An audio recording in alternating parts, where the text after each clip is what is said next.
In our continuing study on the Gospel of Matthew, we now turn to the end of chapter 7, and we are coming to an end of a major section in the Gospel of Matthew.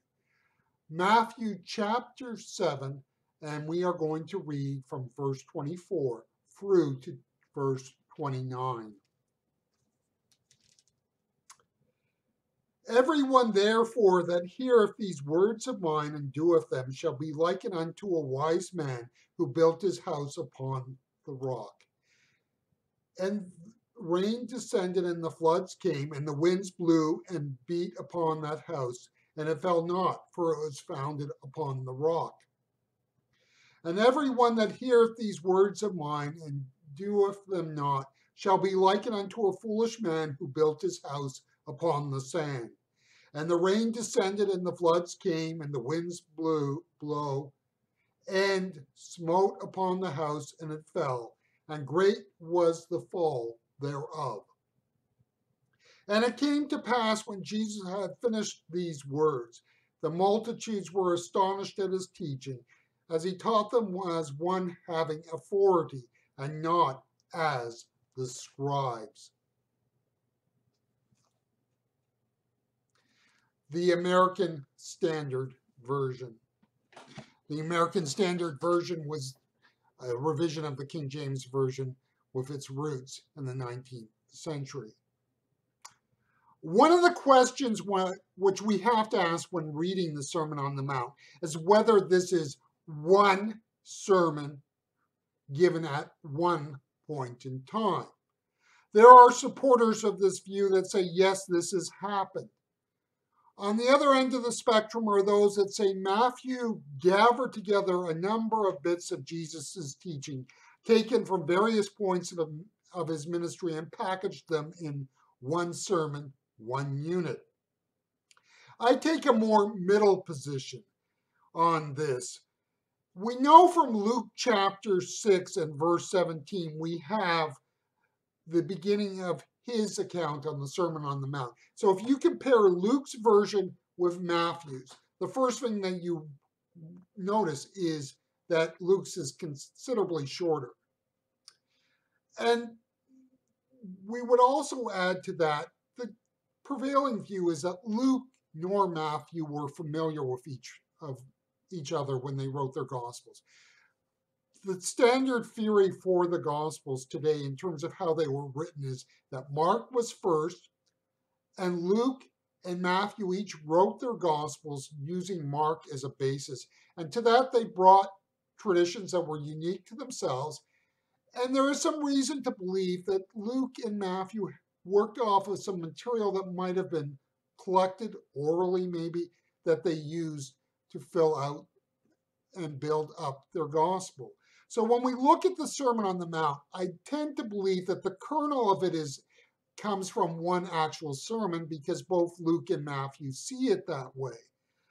But I think what Matthew has done is used it as a point of reference to bring together a number of points that Jesus made elsewhere in his ministry.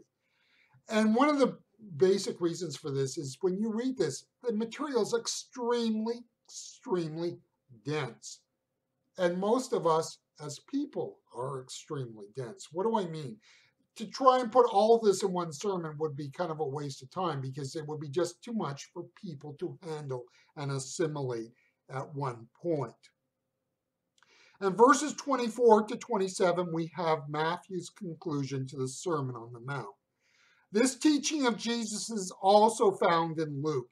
In his account on the Sermon on the Mount, it is an appropriate end to this. Jesus is making it clear that what preceded is not just a series of lovely stories and anecdotes. Jesus is making it clear that there are real consequences for the rejection of his teaching. In other words, Jesus is making it clear he is not just a teacher or even a gifted preacher. Jesus is laying claims to divine authority. He is saying that in my teaching you will hear the voice of God. If we are to properly understand the crucifixion of Jesus, we have to see how time and time again Jesus did not give people any options when it came to himself as to who he was. Preaching is not an easy task. Preaching in the church can easily become vapid.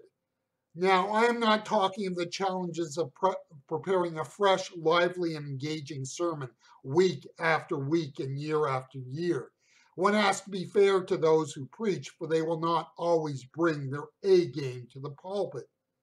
Read the Sermon on the Mountain and ask if it is not the case that some of this material would be offensive.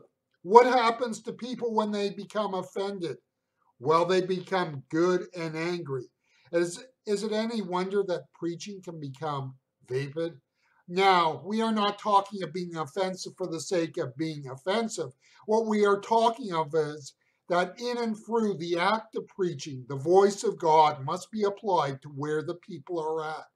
There is no good done if week after week people are not given an encounter with that voice. Finally, let's do a little bit of technical note.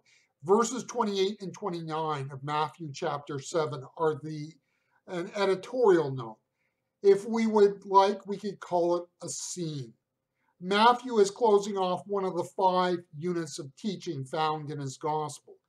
Now, again, if you take the Sermon on the Mount as one unit, out of its context, it can look like one sermon.